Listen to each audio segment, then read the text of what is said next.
Sa harap ng mainit na usapin tungkol sa flood control projects, ilang pumping station sa Tondo, Maynila ang napag-alabang nakatenga. Yan ang ulat ni JM Pineda.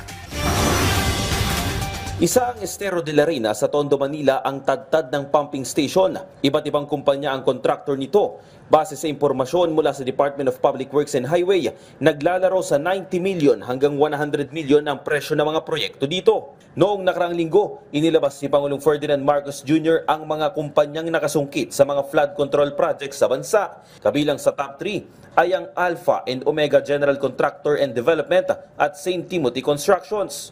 Ang mga kumpanyang yan ang binanggit ni Pasig City Mayor Vico Soto sa kanyang social media post na iisa lang ang may-ari. Sabi pa sa post ni Mayor Soto, ang nakalaban niya sa politika na si Sara Diskaya ang nagpapaandar ng dalawang kumpanya. Kasama nga dyan ang St. Gerard Construction na isa rin sa top contractor ng Pilipinas.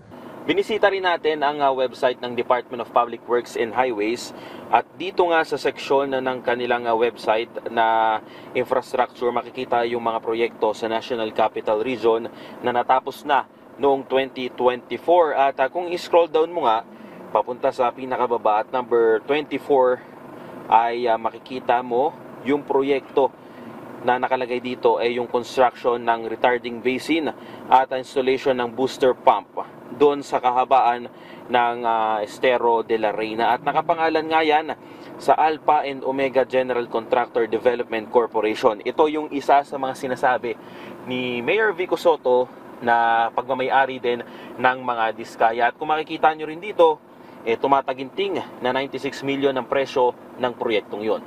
Nang tinanong namin ang mga residente na malapit sa kahabaan ng Estero de la Reina, kwento nila, isa o dalawang beses lang nagamit ang mga pumping station sa kanilang lugar. Kabilang na dyan ang booster pump na nakapangalan sa Alpha and Omega Constructions. Pinapagana nila yung pumping station? Hindi pa ho. Simula?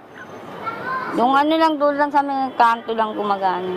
Yung kanto lang na yun? Oo. Yung iba? Hindi pa. Ano lang po, yung umpisa po na tinesting nila yan, isang beses po. Mga dalawa, ganun. Dalawang beses. Opo. Tapos? Pero ngayon hindi na po.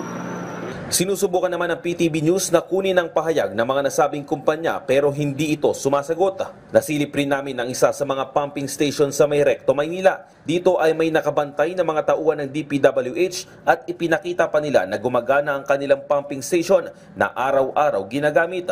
Samantala, sisimulan na rin ng BIR na busisiin ang mga nadiskubring ghost project ng mga flood control. Kasama na rin ang mga contractors. Una-una, titingnan natin yung mga tax compliance dahil yan naman ang sakop ng o saklaw ng authority ng BIR.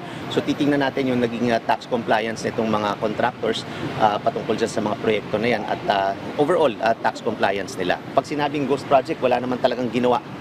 So ibig sabihin yan, walang ginastos patungkol sa proyektong yan at binayaran siguro sila pero walang ginastos sa project na yan. So dapat wala silang madidisallow yung mga expenses. JM Pineda para sa Pambansang TV sa Bagong Pilipinas.